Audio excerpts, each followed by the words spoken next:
ìkáwùjẹ adé tutù àkàn àwọn tuntun dé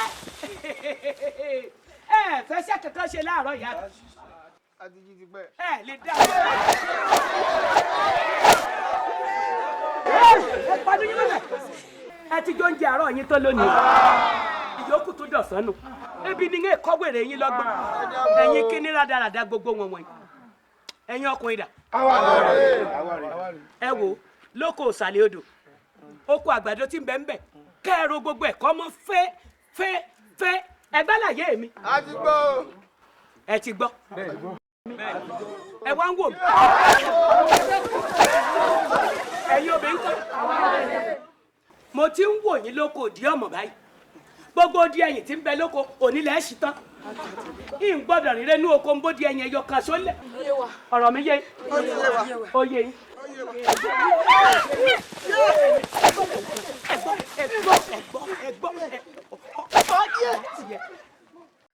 Orúkọ mi ni Tóyọ̀sí Adésànyà, òṣèré orí ìtàgé ni mí. Ẹfúnṣetán Aníwúrà jẹ́ ìwé tí bàbá wa olóògbé Akínwùmí Ìṣọ̀lá tí wọ́n kọ ní ọ̀pọ̀ ọdún sẹ́yìn. Àwa ìkéré ń gbà yẹn o, àwa náà kà nígbà táwa ní primary school.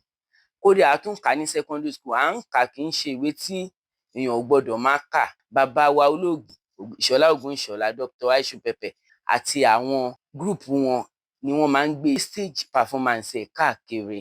Bí opera ó wà nínú ẹ̀, tíátà àtijọ́ ẹ̀ tún rí lára ẹ̀. Àkọ́sórí tí àwọn ọmọdé tí a mọ̀ nípa ẹ̀ gan ó pọ̀ nígbà yẹn táwa náà tún fi ń dàgbà lọ.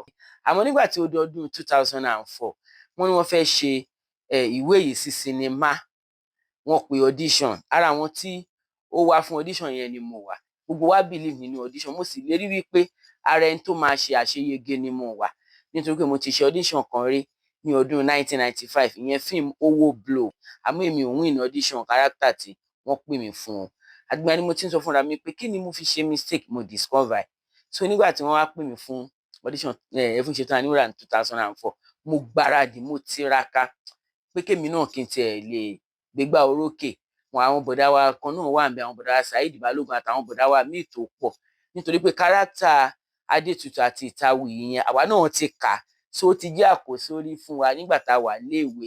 Ṣùgbọ́n ṣe pọ̀ audition yẹn tí mo tún wọ́ pé bàbá wa Túndé Kèlání ni wọ́n máa direct. Àyà mi ṣe gàà, mo ṣáà ní well jẹ́ kí n put effort mi. Torí mi náà ti máa ń bá bàbá Túndé Kèlání ṣe àwọn iṣẹ́ kéékèèké tíntìntín bí irú àwa yìí la ṣe crowd nínú ti Olúwa ní ilẹ̀, kò sẹ́ni tó mọ̀ wá ń gbà yẹn. A ṣàdúpẹ́ fún Ọlọ́run. So audition yà ṣe bí ẹ̀mẹ́fà. Bàbá Akínwùmí Ìṣọ̀lá wọ́n kọ́ ṣe àwọn audition kan fún wa. Ó tún yá wọ́n kó wa lọ sọ́dọ̀ àwọn bàbá Wándé Abímbọ́lá, àbá Alhaji Rashidi ẹnu of blessed memory, ọ̀gá wa Adébáyọ̀ Sàlámì, gbogbo àwọn tí mo ṣá mọ̀ àtàwọn ẹbí Ìṣọ̀lá Ògúnṣọlá.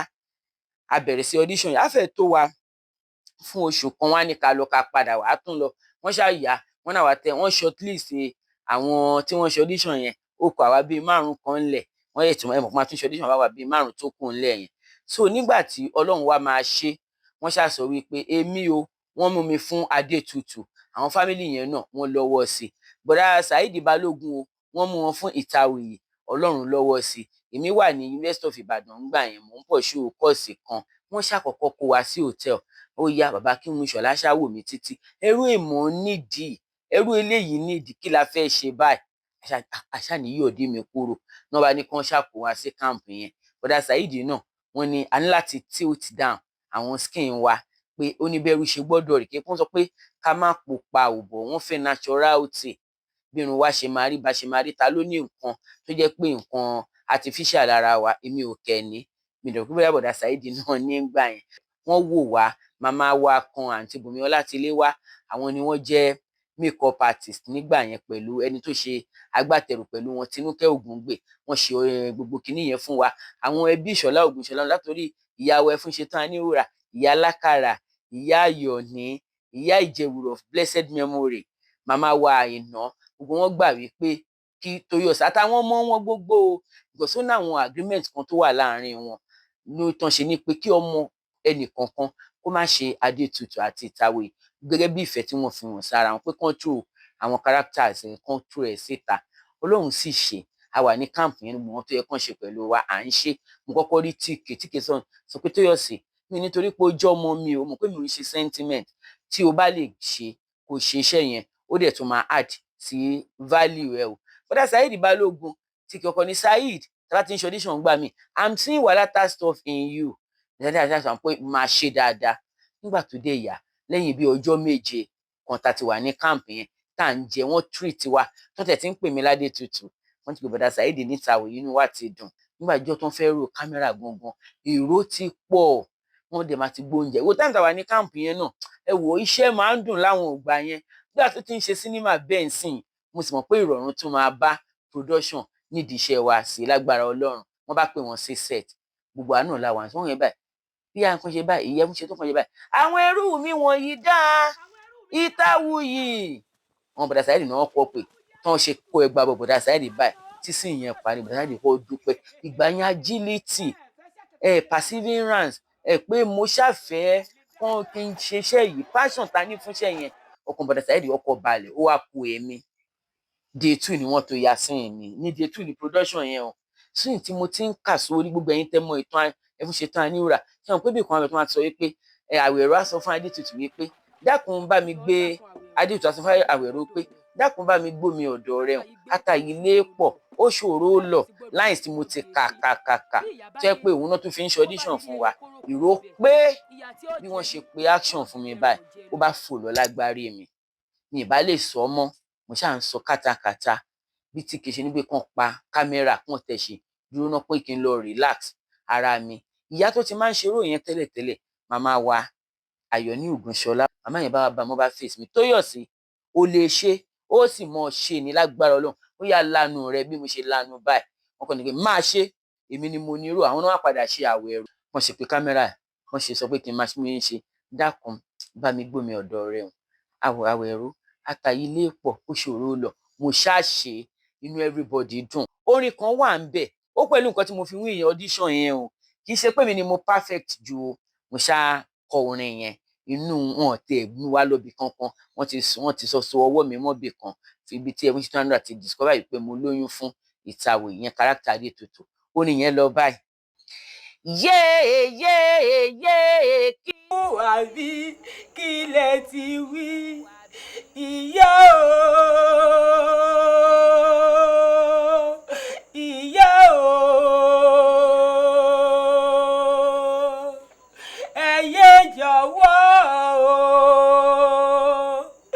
ẹ foríjì mí o n ò ní ṣerú ẹ̀ mọ́ o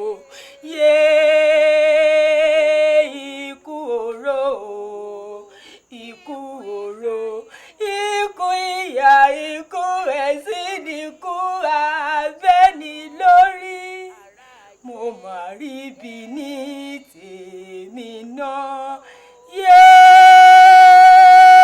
ikú oró orí mi burú o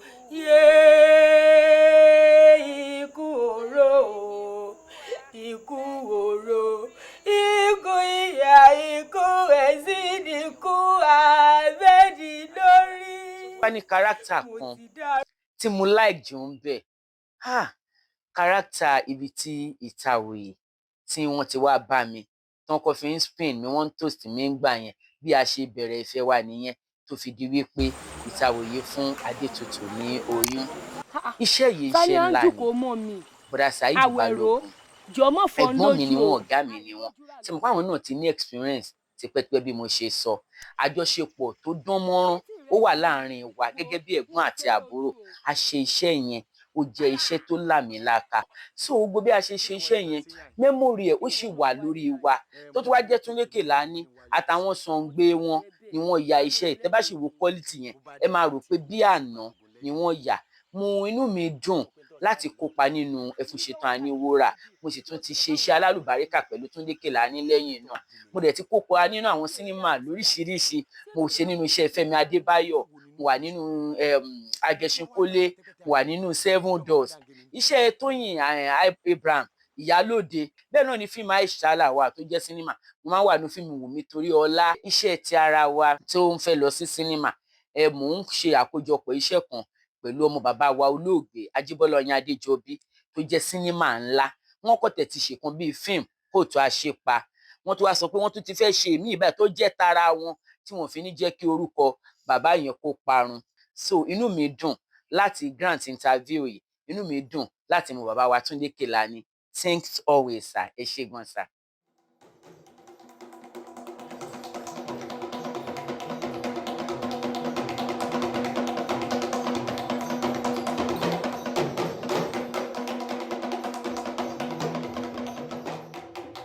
Òpómúléró TV.